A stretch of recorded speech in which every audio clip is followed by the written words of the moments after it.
வணக்கம். நம்மளோட பாண்டியன் ஸ்டோர்ஸ்ல வரக்கூடிய எபிசோட் இந்த மாதிரி விஷயம் நடக்க போகுது சொல்லி நம்ம இந்த இடம்லாம் பார்க்கலாம். ஸோ இங்கே அந்த கடைக்காரன் ஒரு 10,000 இங்கே மயிலோட அப்பா கிட்ட கொடுத்துட்டு போனார், ஞாபகம் இருக்கேன் இல்லையா?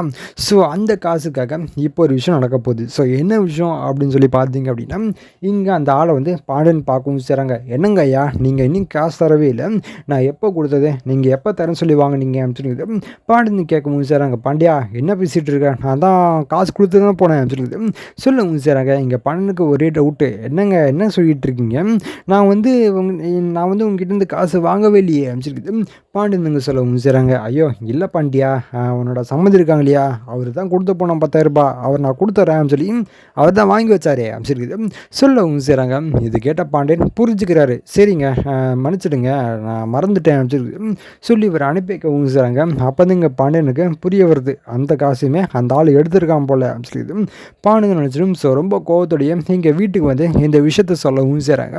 அதே மாதிரி இங்கே கோமதேந்து இப்படி தான் எல்லா காசும் எடுத்துருக்கான் போல அவன் அப்படின்னு சொல்லி இங்கே கோமதேந்து சொல்லவும் செய்கிறாங்க. அப்போ சொன்னதா, ஆமாப்பா, இந்த ஒரு விஷயத்துக்காக தான் எனக்கு அந்த ஆளை பிடிக்கல, அந்த ஆளை இந்த கடையில் வைக்க வேணாம் அப்படிமா சொல்லிட்டு இருந்தேன் அப்படின்னு சொல்லவும் செய்கிறாங்க. அப்போ நீங்கள் பண்ணிட்டு வடா கிளம்பலாம், உடனே போயிட்டு என்னென்ன காசை எடுத்தானோ அது மொத்தத்தையும் கணக்கு காமிச்சு காசை வாங்கிட்டு வந்துடுவோம் அப்படின்னு சொல்லி பாண்டியனுங்க சொல்லவும் செய்கிறாங்க. ஸோ இதுக்கப்புறம் எந்த மனுஷன் நடக்க போது சொல்லி நான் அடுத்த உங்களுக்கு அப்டேட் பண்ணுறேன். ஸோ அதற்கும் சப்ஸ்கிரைப் பண்ணி பக்கத்தில் பெல் ஐக்கன். நன்றி, வணக்கம்.